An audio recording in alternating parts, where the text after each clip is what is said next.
إن الحمد لله نحمده ونستعينه من يهده الله فلا مضل له ومن يضلل فلا هادي له وأشهد أن لا إله إلا الله وحده لا شريك له وأشهد أن محمدا عبده ورسوله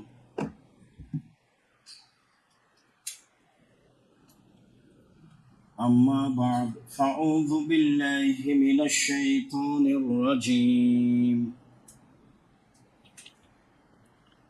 يا بني آدم خذوا زينتكم عند كل مسجد وكلوا واشربوا ولا تسرفوا إن الله لا يحب المسرفين.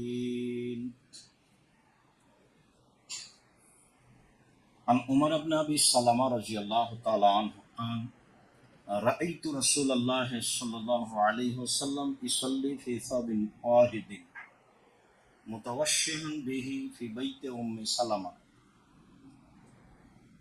واضعا طرفيها على عاتقيه.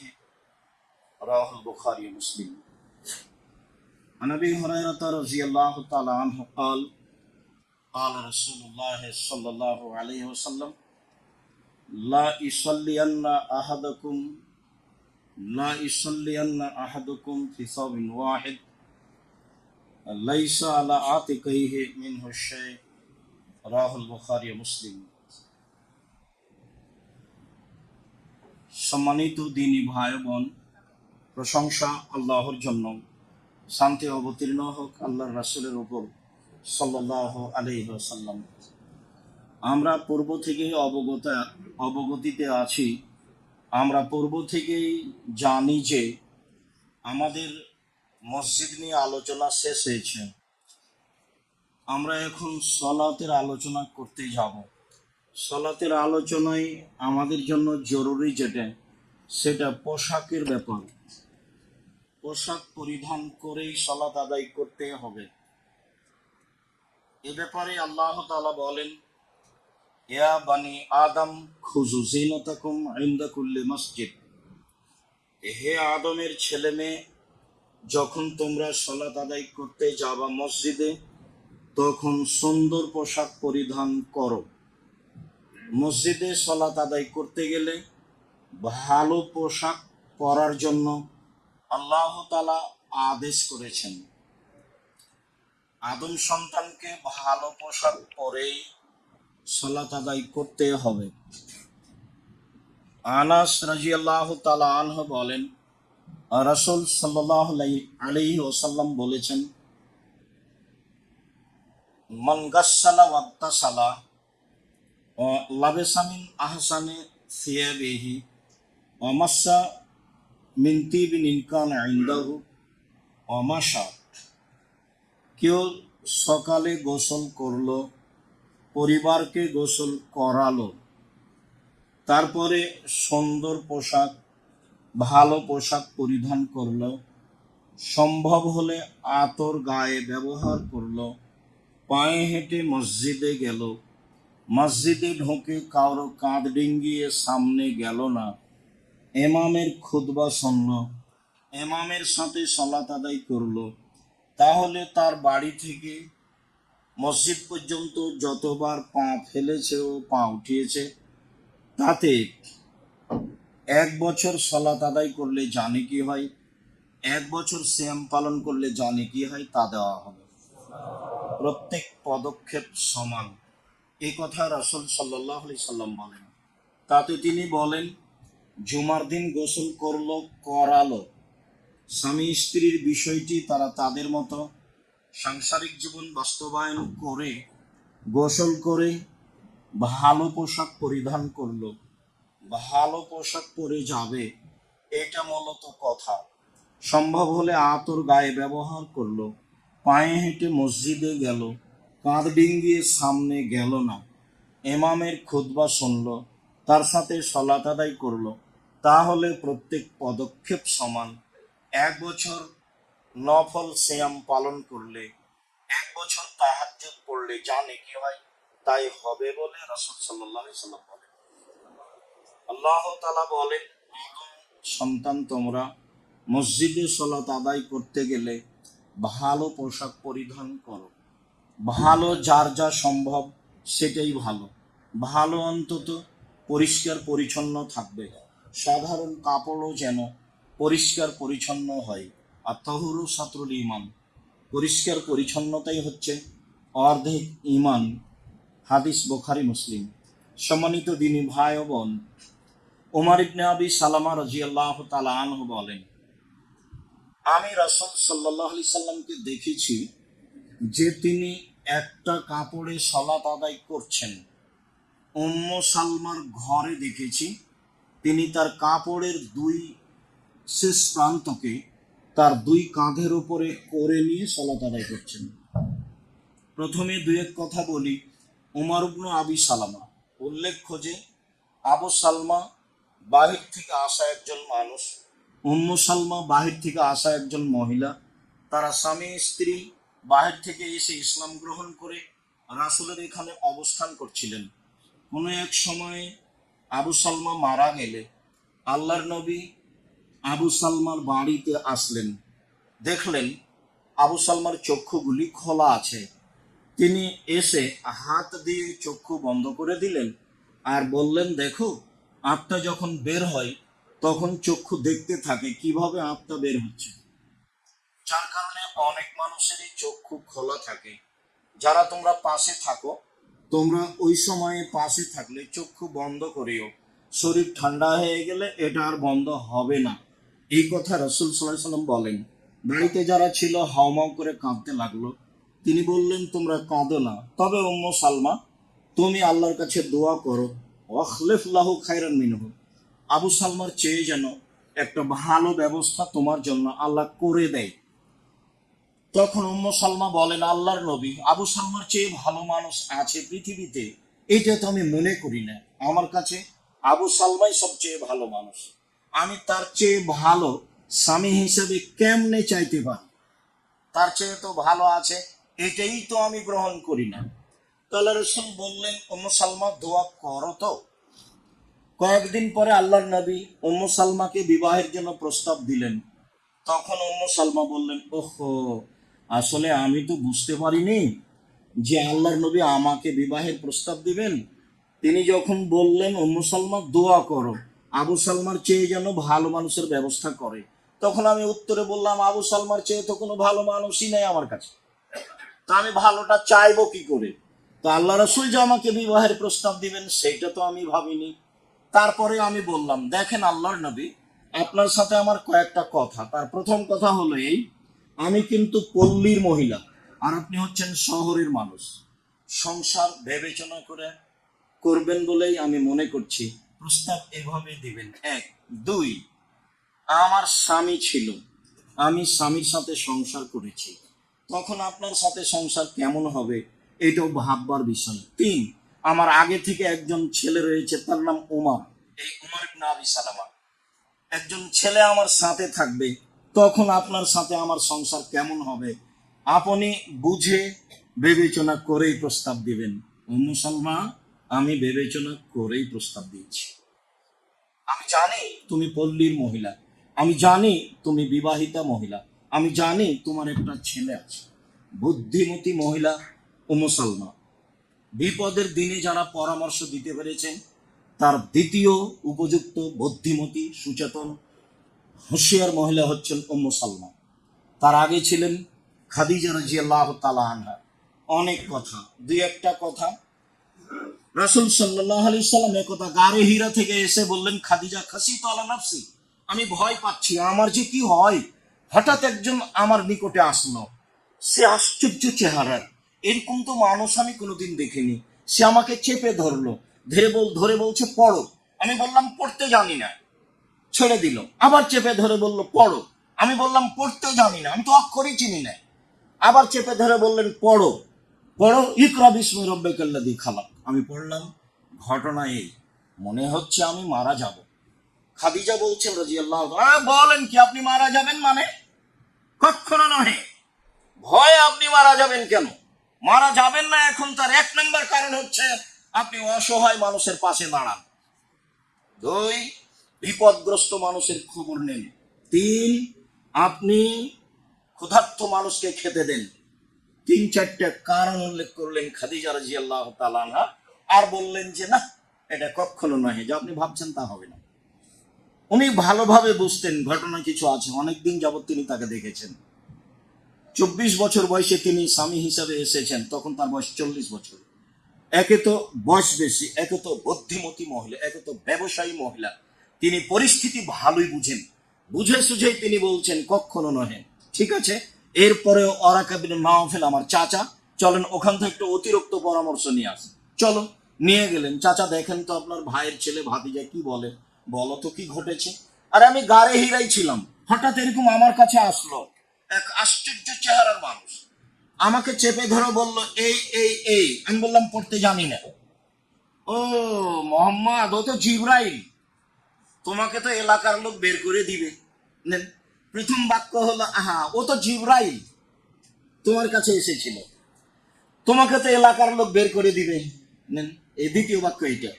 তখন উনি বলছেন আওয়া মুখরে জিয়া, আমার এলাকার লোক আমাকে বের করে দিবে, এটা তিনি মানলেন না।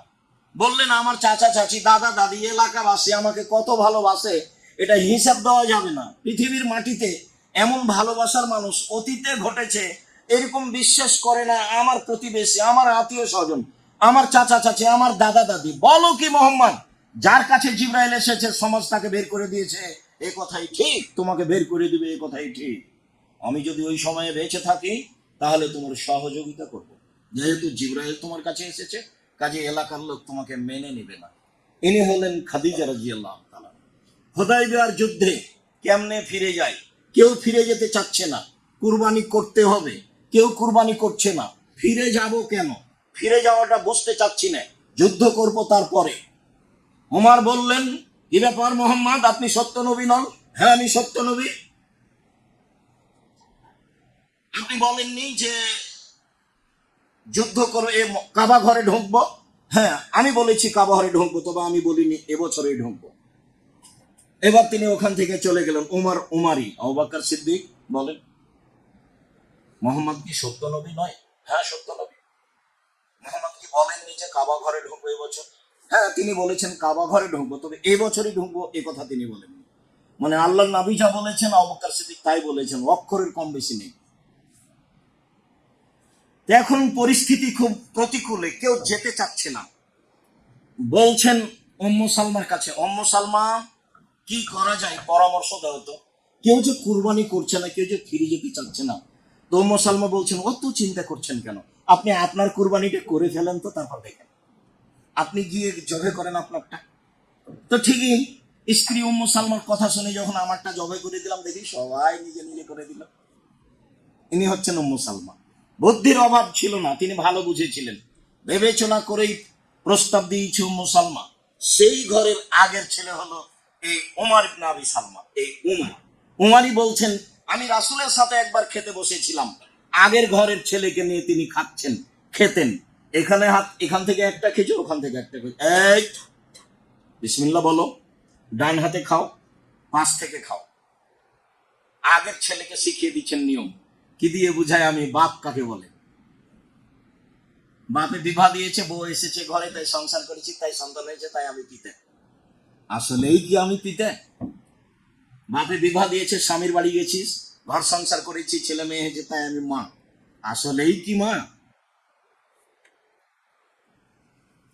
উমর ইবনে আবি সালমা বলেন আমি আল্লাহর নবীকে উম্মু সালমার ঘরে, মানে আমার মায়ের ঘরে, আমি রাসূলকে সালাত আদায় করতে দেখেছি একটা কাপড়ে। তিনি তার কাপড়ের দুই মাথাকে দুই কাঁধের উপরে করে নিয়েছেন, ডানটা বামে বামটা ডানে করে নিয়ে তিনি সালাত আদায় করছেন। আমি এটা দেখলাম আমার মায়ের ঘরে। হাদিস বুখারী মুসলিম। সালাতে দুই কাঁধ ঢাকা থাকবে। আবু হুরায়রা রাদিয়াল্লাহু তাআলা আনহু বলেন রাসূল সাল্লাল্লাহু আলাইহি সাল্লাম বলেছেন অবশ্যই তোমাদের কেউ যখন সালাত আদায় করবে তখন তার কাপড়ের দুই প্রান্ত যেন তার দুই কাঁধের উপরে থাকে। আবু হুরায়রা রাদিয়াল্লাহু তাআলা আনহু বলেন রাসূল সাল্লাল্লাহু আলাইহি সাল্লাম বলেছেন ইজা সাল্লা আহাদুকুম, যখন তোমাদের কোনো ব্যক্তি সালাত আদায় করবে, ফাল ইউখালিফ বাইনা আতিকাইহি বাইনা তারাফাইহা আলা আতিকাইহি, অবশ্যই কাপড়ের দুই প্রান্ত যেন কাঁধের দুই দিকে করে নেয়। হাদিস বুখারী মুসলিম। মহিলাদের সর্বাঙ্গই ঢেকে রাখতে হবে। আলমারাতু আওরা, মহিলারা হচ্ছে ঢেকে রাখা বস্তু। তবে স্বাভাবিকভাবে মুখমণ্ডল হাতের কবজি খুলতে পারে। হাদিস সহিহ। উত্তম ঢেকে রাখা। আয়েশা রাদিয়াল্লাহু তাআলা আনহা বলেন, রাসূল সহ সবাই চলে গেলেন। আমি পেশাব পায়খানার কাজ সেরে এসে দেখছি কেউ নেই, সবাই চলে গেছে। আমি চিন্তা করলাম, আমি যদি এখন কোথাও চলে যাই, তারা এখানে আসলে আমাকে খুঁজে পাবে না, আমি এখানেই থাকি। কিছুক্ষণের মধ্যে সাফওয়ান ইবনে মুআত্তাল নামে একটা লোক আমাকে দূর থেকে দেখে বলছে, ইন্না লিল্লাহি ওয়া ইন্না ইলাইহি রাজিউন। ইন্না লিল্লাহি। আয়েশা কেন এখানে? আমি তার কণ্ঠটা শুনে দ্রুত মুখমণ্ডল ঢেকে নিলাম। ঢেকে রাখা ভালো, খোলা যায়।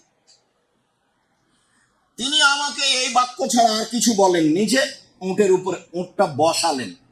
আর ইন্না লিল্লাহ ছাড়া, ইন্না লিল্লাহি ওয়া ইন্না ইলাইহি ছাড়া তিনি আর কিছু বলেননি। উটটা বসালে আমি উঠে বসলাম। তিনি উটটা নিয়ে যেতে লাগলেন। বাড়িতে পৌঁছিলাম বা রাসূলের কাছে পৌঁছিলাম। পৌঁছিতেই মুনাফিকরা বলল, দেখেছো, আয়েশা সাফওয়ান ইবনে মুআত্তালের সাথে জেনা করেছে, তার সামনে অন্যায় লিপ্ত হয়েছে। যা হওয়ার তাই হলো। ইফকের ঘটনা পৃথিবীর মানুষ জানে। তিনি বললেন, আমি 29 দিন যাবৎ চোখের পানি বন্ধ করিনি। আমাকে একদা আল্লাহ রাসূল এসে বলছেন, আয়েশা, অন্যায় করে থাকলে বলো করেছি, আর অন্যায় না করে থাকলে বলো করিনি। আয়েশা বলছেন, বলেন কি আপনি?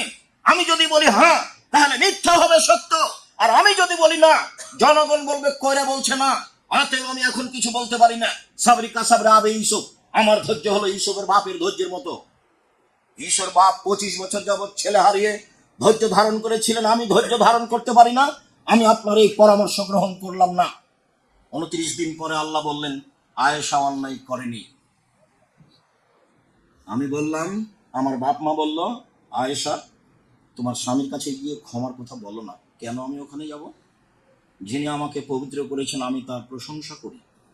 আমি ভাবছিলাম যে মুহাম্মদ সাল্লাল্লাহু আলাইহি সাল্লাম কোনো এক সময় আমাকে বলবেন যে আয়েশা তুমি পবিত্র, কোনো সমস্যা নেই, কিন্তু আল্লাহ আমাকে বলবেন এইটা আমি মনে করিনি। যাক, আলহামদুলিল্লাহ। সম্মানিত দিনী ভাই বোন, মহিলাদের সম্পূর্ণই ঢেকে রাখতে হবে। পুরুষেরা দুই কাঁধ ঢাকবে, সালাতের সময় জরুরি। নাভি থেকে নিয়ে হাঁটু পর্যন্ত ঢেকে রাখতেই হবে, বাধ্য। সেন্ডো গাঞ্জি গায়ে দিয়ে সালাত হবে না, এই জন্য যে দুই কাঁধ ফাঁকা থাকে। হাতলা গেঞ্জি গায়ে দিয়ে সালাত হবে। এক কাপড়ে সালাত আদায় করা ভালো। দুই কাপড় সালাত আদায়, এক কাপড়ে সালাত আদায় করা যায়, দুই কাপড়ে সালাত আদায় করা উত্তম। আয়েশা রাদিয়াল্লাহু তাআলা আনহা বলেন, সাল্লা রাসূলুল্লাহ সাল্লাল্লাহু আলাইহি সাল্লাম বিখামিসাতি হাজিহি, আমার এই চাদর গায়ে দিয়ে আল্লাহ রাসূল সালাত আদায় করলেন। ওয়ালাহা আলাম, চাদরে ছিল নকশা। ফানাজারা ইলা আলামিহা নাজরাতান, তিনি নকশার দিকে লক্ষ্য করলেন। ফালামা ইনসারাফা, সালাত শেষ করলেন। সালাত শেষ করে বললেন, দেখো, ইযহাবু বিখামিসাতি হাজিহি ইলা আবি জাহাম ওয়া আতুনি বিহি আমবেজানিয়া, এই চাদর আবু জাহাম আমাকে উপঢৌকন দিয়েছে, তোমরা এটা তার কাছে নিয়ে যাও। আমবেজানিয়া নামে একটি চাদর আছে, যাতে কোনো নকশা নেই, সেই চাদর নিয়ে আসো। আল হাতনি আনেফান আন সলাতি, এই চাদর এখনই আমাকে সলাত থেকে বেখিয়াল করে দিয়েছিল। এই চাদর আমাকে সলাত থেকে অমনোযোগী করেছে। এই চাদর আমার একাগ্রতা নষ্ট করেছে। অতএব এই চাদর পরে আমি সালাত আদায় করব না। সাদা কাপড় পরিধান করা সবচেয়ে উত্তম। রঙিন হলে এক রঙেরই উত্তম। সাথে সাথে নকশাপূর্ণ চাদর কাপড় পরিধান করা থেকে বেঁচে থাকা ভালো। আপনার পিছনে যারা আছে, আপনার পাঞ্জাবি দেখতে দেখতেই সালাত শেষ হবে, আপনার জামার কালার দেখতে দেখতেই সালাত শেষ হবে। এই জন্য পশ্চিম দেওয়ালে যে কোনো নকশা নিষিদ্ধ। আয়েশা রাদিয়াল্লাহু তাআলা, আনাস রাদিয়াল্লাহু তাআলা আনহু বলেন, কানা কিরামান লি আয়েশাতা, আয়েশার একটি চাদর ছিল। ফাসাতারাত বিহি জানিবা বাইতিহা, এই চাদরটা দিয়ে তিনি বাড়ির এক পার্শ্ব ঢেকেছিলেন, ভালো লাগবে মনে করে। রাসূল সাল্লাল্লাহু আলাইহি ওয়াসাল্লাম, আয়েশা আমিতি কেরামাকে, আমিতি আন্না কেরামাকে, আয়েশা তোমার এই চাদরটা এখান থেকে সরাও। ফিহা তাসাবির লা তাজালু তাসাবিরু তারিজু লি ফি সালাতি, এই চাদরে ছবি আছে, এই ছবি সর্বদা আমার সলাতের সলাতের মধ্যে সামনের দিকে এসে পড়ছে, এতে আমার সলাতের একাগ্রতা নষ্ট হচ্ছে। আয়েশা, তুমি এই চাদরটি আমার সামনে থেকে সরাও। বোঝা গেল নকশাপূর্ণ জায়নামাজ চলবে না। যে জায়নামাজ আপনি বাড়িতে ব্যবহার করেন, সৌদি আরব থেকে নিয়ে আসে বা ঢাকা থেকে কিনা, মসজিদে নবাবী আছে, কাবা ঘর আছে, এই জন্য সলাৎ চলবে না এই কথা নয়। আপনার জায়নামাজ হবে এক কালার, এটা হলো কথা। মসজিদের কার্পেট হবে এক কালার, এটাই ঠিক। যদি ভিন্ন কালার হয় তাহলে কাপড় দিয়ে ঢেকে দিতে হবে। সালাত আদায়ের সময় নকশাপূর্ণ কোনো কাপড়, নকশাপূর্ণ আপনার মাদুর, নকশাপূর্ণ জায়নামাজ, নকশাপূর্ণ জামা একটাও চলবে না, এটাই চূড়ান্ত। এ বিবেচনায় সালাত আদায়ের জন্য প্রাণপণে চেষ্টা করতে হবে। কাপড় ভালো হতে হবে, যা রাসূল সাল্লাল্লাহু আলাইহি সাল্লাম বলেন।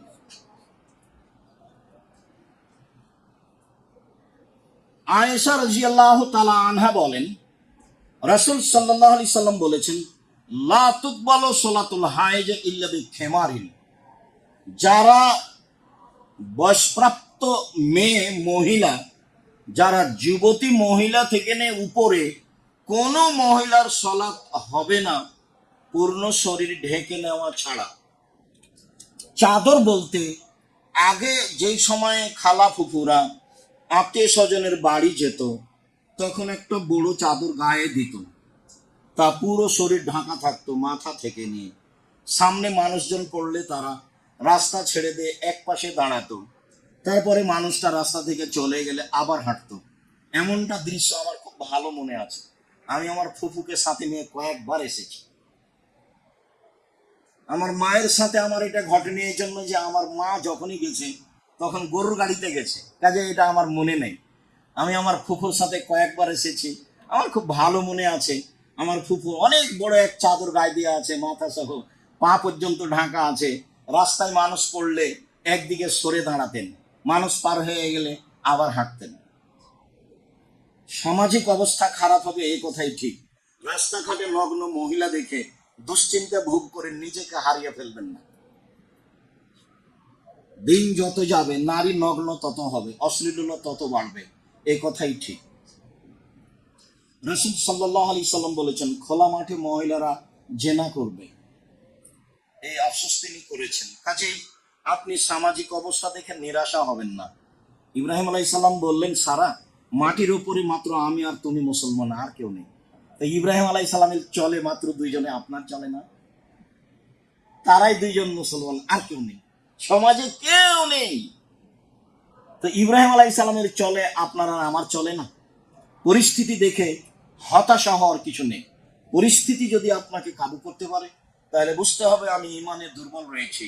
সম্মানিত দিনী ভাই, সালমান ইবনে আকওয়া রাদিয়াল্লাহু তাআলা আনহু বলেন, আমি বললাম, আল্লাহর নবী, ইন্নী রাজুলুন আসিব, আমি হচ্ছি শিকারী মানুষ, আমি শিকার করে বেড়াই মাঠে ঘাটে।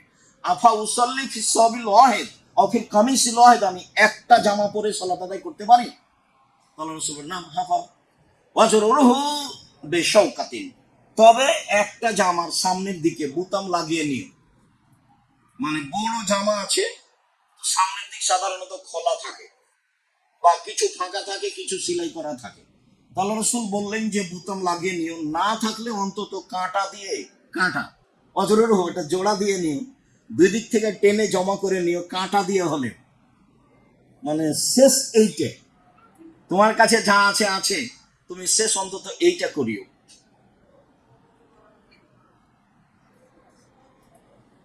আবু হুরায়রা রাদিয়াল্লাহু তাআলা আনহু বলেন, রাসূল সাল্লাল্লাহু আলাইহি ওয়াসাল্লাম বলেছেন, খালিফুল ইয়াহুদ ওয়ান নাসারা ফাইনাহুম লা ইউসাল্লুনা ফি নিআলিহিম ওয়া খিফাফিহিম, তোমরা ইহুদি খ্রিস্টানদের বিরোধিতা করো। কেন? তারা জুতা পরে মোজা পরে সালাত আদায় করে না। মানে জুতা পরে মোজা পরে সালাত আদায় করা যায়, তারা করে না। রাসূল সাল্লাল্লাহু আলাইহি সাল্লাম জুতা পরে মোজা পরে সালাত আদায় করতে বলছেন, বলছেন যে ইহুদি খ্রিস্টানদের বিরোধিতা করো।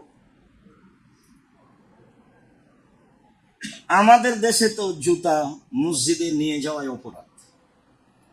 আর তো মানে কয়েকটা স্তর টাইলস লাগানো আছে, আগেই জুতা খুলতে হবে। জুতা পরিষ্কার অপরিষ্কার ভাববার সুযোগ নেই, জুতাই অপরাধ। আল্লাহ বুঝে আমল করার তৌফিক দান করুক। আল্লাহুম্মা আমিন। আল্লাহুম্মা সাল্লি আলাইহি ওয়া সাল্লাম।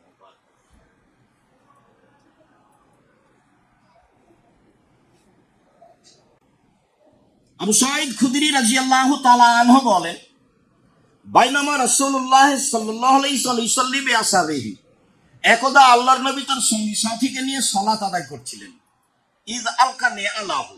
ঈদ আলকানা আলাইহি, হঠাৎ করে দেখলাম যে তিনি তার পায়ের জুতা সালাতের মধ্যে খুলে দিলেন। ওয়াজাহুমান ইয়াসারিহি, তারপর বাম দিকে রাখলেন। ফালাম্মা রা যালিকাল কওম আলকানি আলাহু, যখন মুসাল্লিরা দেখলো যে আল্লাহ রাসূল তো জুতা খুলে দিলেন, তা আমরাও জুতা খুলে দিলাম সালাতের মধ্যে। ফালাম্মা কাজা সালাতাহু, যখন আল্লাহ রাসূল সালাত শেষ করলেন, তিনি বললেন, মা হামালাকুম আলা ইলকানি আলাইকুম, আচ্ছা তোমাদেরকে জুতা খুলতে কে বললো? তোমরা কেন জুতা খুললে? সাহাবীগণ বলছেন, রায়নাকা আলকাইতা না আলাইকা, আপনাকে দেখলাম আপনি জুতা খুলেছেন। ফালকানা নে আলানা, তখন আমরা আমাদের জুতা খুলে দিয়েছি।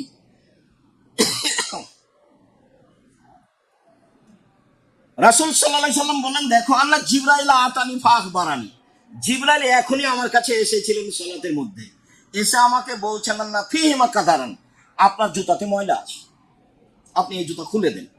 তাই আমি খুলে দিয়েছি। তোমরা শুনে রাখো, এজাজা আহাদুকুম মাসজিদ ফালিয়ানজুর ইলা নালাইহি ফাইন রাআ ফি কাদারান ফালিয়ামাসসাহু ফালিসাল্লি ফিহি, যখন তোমাদের কেউ মসজিদে আসবে, মসজিদে এসে দেখে যেন যে তার জুতাতে ময়লা আছে নাকি, ময়লা থাকলে পরিষ্কার করে নিবে, নিয়ে ওই জুতা পরেই সালাত আদায় করবে। এখন কয়েকটা কথা। তার প্রথম কথা হলো যে সবাই জুতা পরেছিলেন, রাসূল সালাতের মধ্যে জুতা খুলে ফেললেন কেন? জিবরাইল বললেন যে জুতাতে ময়লা আছে। সালামের পরে বললেন তোমরা কেন খুললে?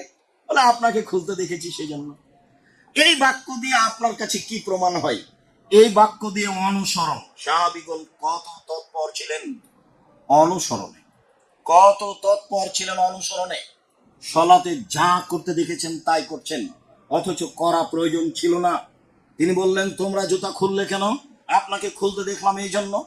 আরে জিবরাইল আমাকে এসে বললো তো আপনার জুতাতে ময়লা আছে, তাই আমি খুলে দিয়েছি। তো তোমাদের জুতাতে কি ময়লা আছে?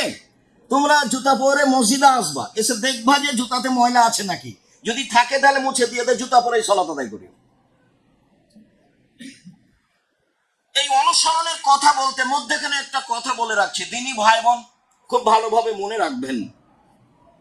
রাসূল সাল্লাল্লাহু আলাইহি সাল্লামের কথাকে প্রাধান্য দিতে হবে। পৃথিবীর কোনো মানুষ তার কথা প্রাধান্য দিতে হবে এরকম যোগ্যতা কেউ রাখে না, এমনকি ওমর রাদিয়াল্লাহু তাআলা আনহু নয়। আল্লাহর নবী 23 বছর জীবনে কোনো একদিন কাতার সোজা করুন, প্রাচীরের মতো দাঁড়ান, ফাঁকা বন্ধ করুন, এই কথা না বলে সালাত আরম্ভ করেননি কোনো একদিন। 23 বছরে কোনো একদিন এই কথা না বলে সালাত আদায় করেননি। মানে বলেছেন কাতার সোজা করুন, প্রাচীরের মতো হয়ে দাঁড়ান, ফাঁকা বন্ধ করুন, আমি দেখতে পাচ্ছি শয়তান ছাগলের বাচ্চার মতো হয়ে তোমাদের মধ্য দিয়ে প্রবেশ করছে। এই কথাগুলি না বলে 23 বছরের জীবনে কোনোদিন সালাত শুরু করেছেন তার প্রমাণ নেই, অথচ সাহাবীগণ সোচ্চার, দেখলেই করেন না। ভালো করে বুঝাতে পারলাম না। সাহাবীগণকে এত বলা লাগবে না, দেখতে পাচ্ছেন না যে দেখলেই করেন। বলার অবকাশ হয়নি সালাম ফিরার পরে, আমি যখন জুতা খুললাম তোমরা খুললে না কেন, এটা কি বলার প্রয়োজন হয়েছে? তোমরা জুতা খুললে কেন? আপনাকে খুলতে দেখেছি তাই খুললাম। আপনি আপনাকে একটা অনুসরণ দেখাচ্ছি। আল্লাহ রাসূল 23 বছরে কোন একদিন এভাবে না বলে সালাত শুরু করেননি। এটা সময় দেওয়া আছে কিয়ামত পর্যন্ত, কে যদি প্রমাণ করতে পারে। সেদিন থেকে বক্তব্য আর দিব না, এই কথা বলেছি, সেদিন থেকেই শেষ, জাতির সামনে আর আসবো না ইনশাল্লাহ। কথা কথা, বাকি সময় বাড়িতে থেকে যাব। কেউ যদি প্রমাণ করে দিতে পারে আল্লাহ রাসূল জীবনে কোনো একদিন মুসল্লির দিকে মুখামুখি না হয়ে কাতার সোজা করুন, প্রাচীরের মতো হয়ে দাঁড়ান, ফাঁকা বন্ধ করুন, এই কথা না বলে সালাত শুরু করেছেন। এটা প্রমাণ হয়ে গেলে আমি আব্দুর রাজ্জাক বিন ইউসুফ জিন্দেগি তার বক্তব্য দিব না। 30 বছর থেকে বলে আসছি, 1-2 দিন থেকে নয়। অথচ আপনার মসজিদে ইমাম ওইদিকে মুখ করে আছেন, কেবলার দিকেই, আর মুয়াজ্জিন বলছেন একামাত দিচ্ছে। যখন কাদকামাতির সালা পর্যন্ত গেছে তখন উনি বলছেন আল্লাহু আকবার।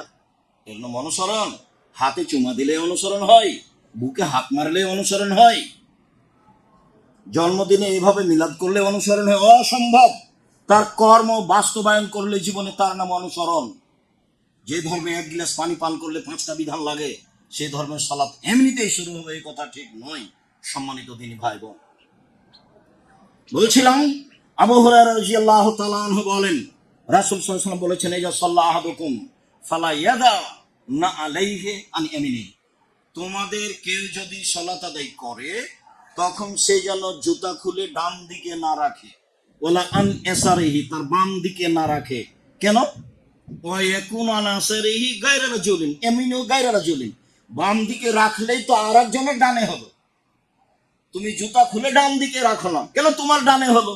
তো তোমার জুতা খুলে বাম দিকে রাখো না, কেন? আরেকজনের ডানে হলো। তাহলে জুতা খুলে ডানে রাখা যায় না, বামে রাখা যায় না।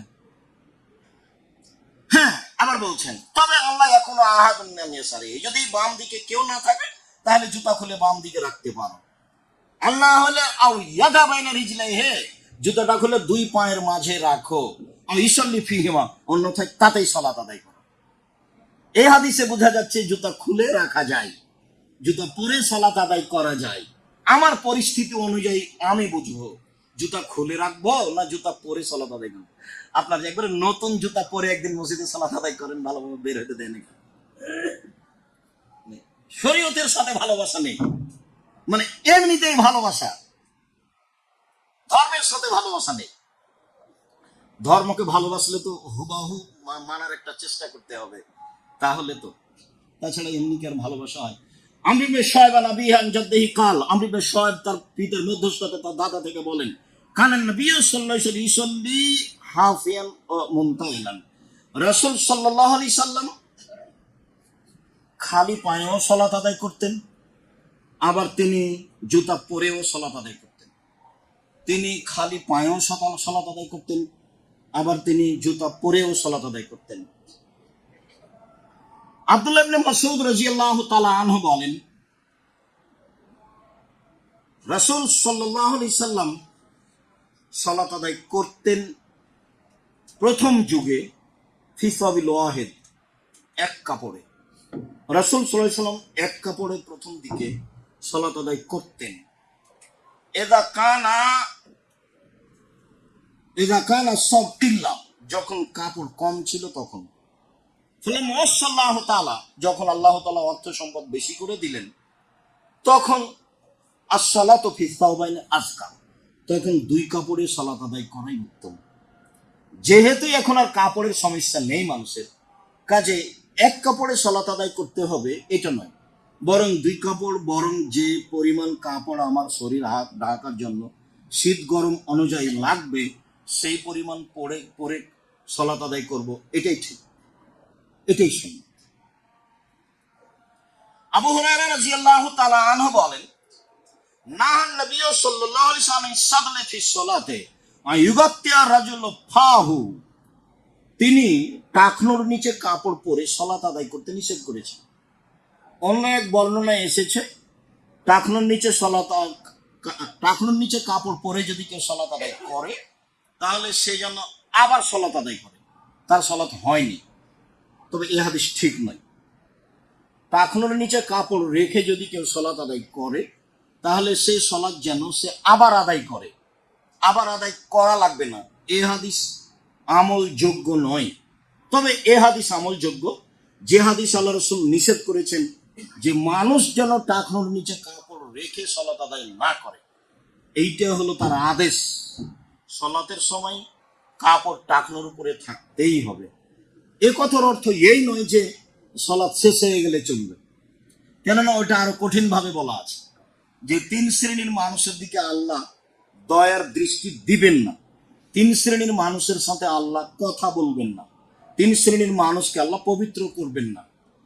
তার এক শ্রেণীর মানুষ হচ্ছে মুসদুল এজাদ, যারা টাকনোর নিচে কাপড় পরিধান করে, পায়জামা প্যান্ট লুঙ্গি পরে, তাদের সাথে আল্লাহ বিচারের মাঠে কথা বলবেন না। কাজে সালাতের সময় সহ যে কোনো সময়ে পুরুষ মানুষ তার কাপড় টাকনোর উপরে রাখবে, এটা জরুরি, বাধ্য। এত বড় অপরাধ কেন আমিও বাহ্যিকভাবে কিছু বুঝতে পারি না, কিন্তু কেন আল্লাহ রাসূল বললেন তাতে ভেবে দেখা যায় যে এই পাপটা মনের সাথে জড়িত, এই জন্য। আর মনের সাথে জড়িত যেগুলো পাপ মনে চাই, টাকনোর নিচে যদি কাপড় পরিতে ভালো লাগে, প্যান্টটা টাকনোর নিচে থাকলে ভালো লাগে, আর প্যান্টটা টাকনোর উপরে গেলে খালি ঠ্যাঙ্গা ঠ্যাঙ্গা লাগে, কেমন কেমন লাগে। বউয়ে বলে, মেয়ে বলে, আব্বু কি তুমি প্যান্ট পরে আছো, টাকনোর উপরে খালি ঠ্যাঙ্গা ঠ্যাঙ্গা লাগে। এইটা হলো মনের সাথে জড়িত, এই জন্য এত অপরাধ, এত বড় অপরাধ।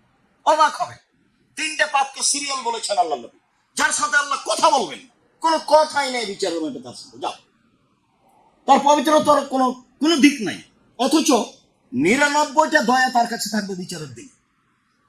আর একটা দয়া তিনি প্রাণীর মাঝে ভাগ করে দিয়েছেন। এখন একটা দয়ার ভাগ পেয়ে আমি আমার মেয়েকে শতবার চুমা দিয়ে আদর করি, একটা দয়ার ভাগ পেয়ে গাভী তার বাচ্চাকে জিভা দিয়ে চাটে, একটি দয়ার ভাগ পেয়ে সাপ তার বাচ্চাকে আদর করে, একটি দয়ার ভাগ পেয়ে বাঘ তার বাচ্চাকে আদর করে ডাকে। 99টা দয়া তিনি নিজের কাছে রেখেছেন, বিচারের মাঠে আমাদের উপরে বাস্তবায়ন করবেন এই জন্য। তারপরেও তিনি 3 শ্রেণীর মানুষের সাথে কথা বলবেন না, তাহলে তারা কত বড় অপরাধী। তার এক শ্রেণীর মানুষ হলো শাইখুন জানিন, বেশি বয়সে জেনা করে যে।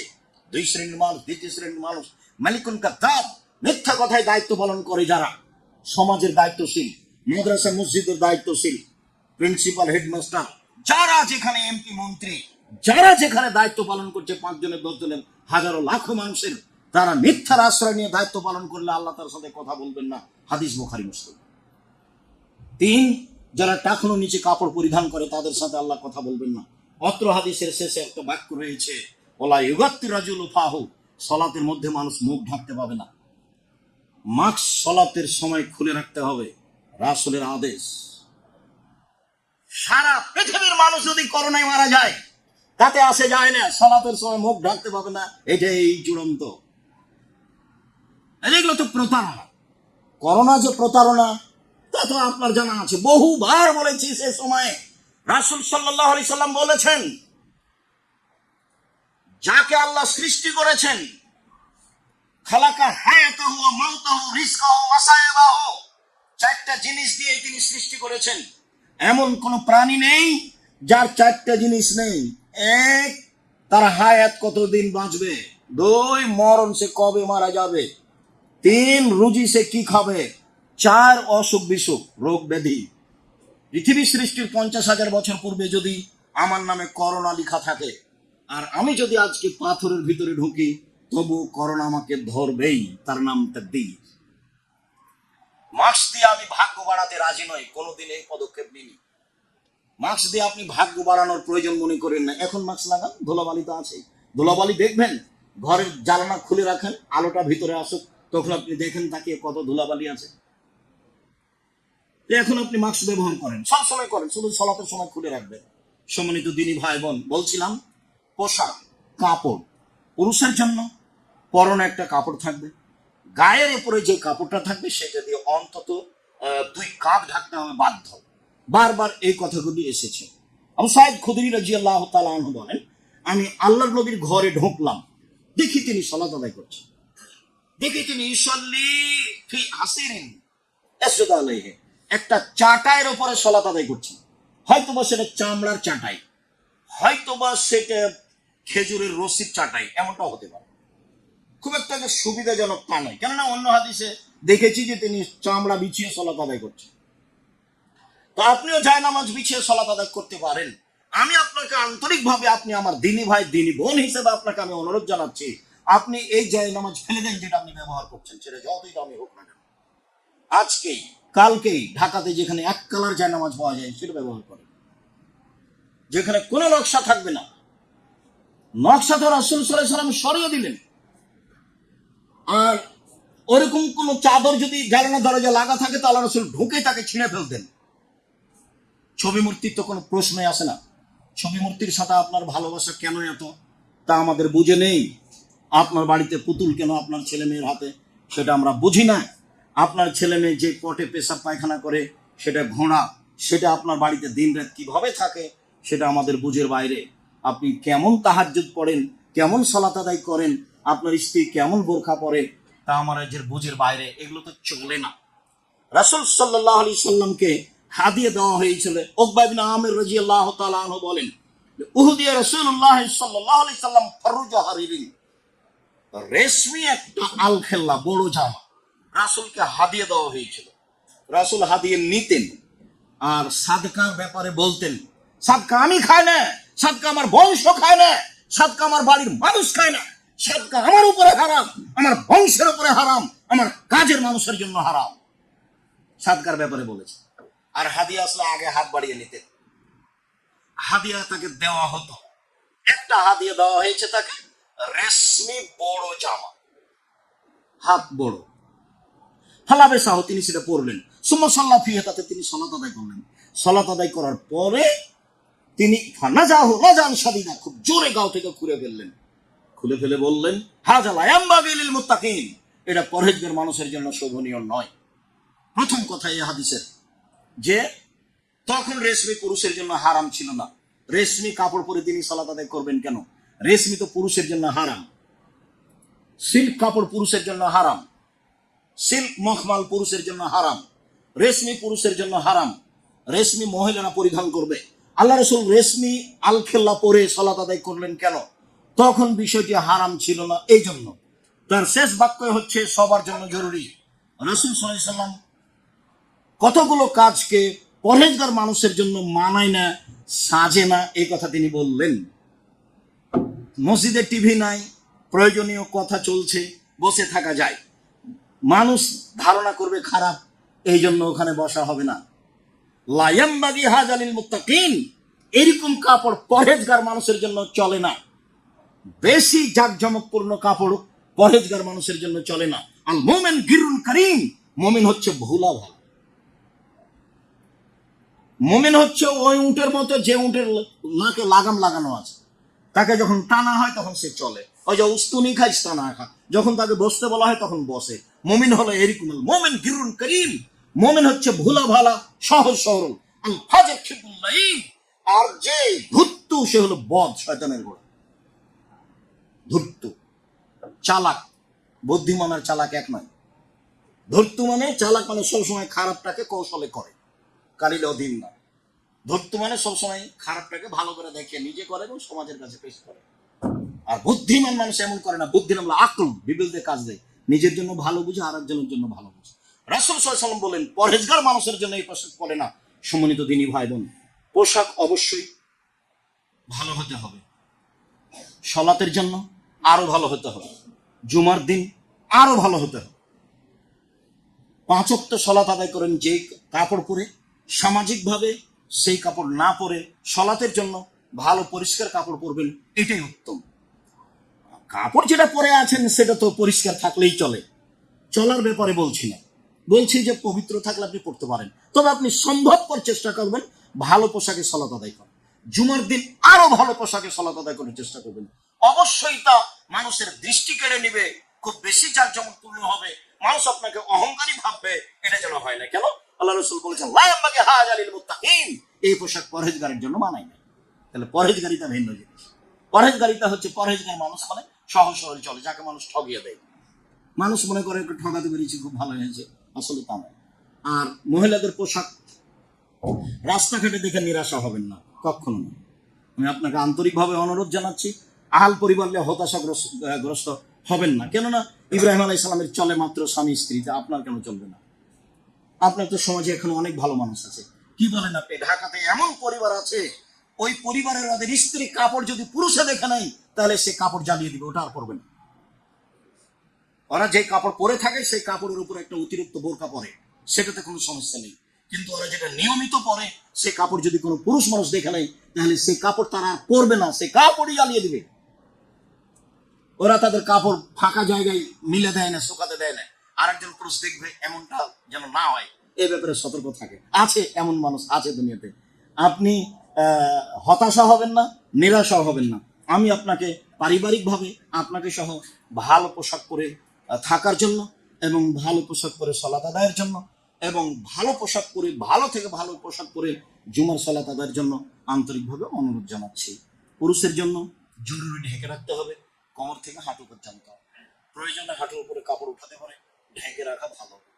সলাতের সময় হাঁটুর নিচে কাপড় থাকবে, উপরে কাঁধ দুটি ঢাকা থাকবে, জরুরি। সেন্ডগঞ্জি গায়ে দিয়ে সলাৎ হবে না, হাতলা গেঞ্জি গায়ে দিয়ে সলাৎ আদায় করতে পারে।